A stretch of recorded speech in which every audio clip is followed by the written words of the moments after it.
I don't know about you, but I love a time lapse.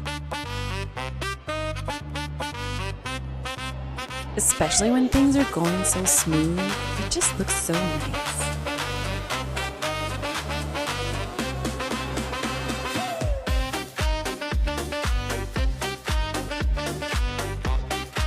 In this case, right up until it's not going well, and then the laser quits. Reset the machine 2 more times and eventually we get it all done. Yay!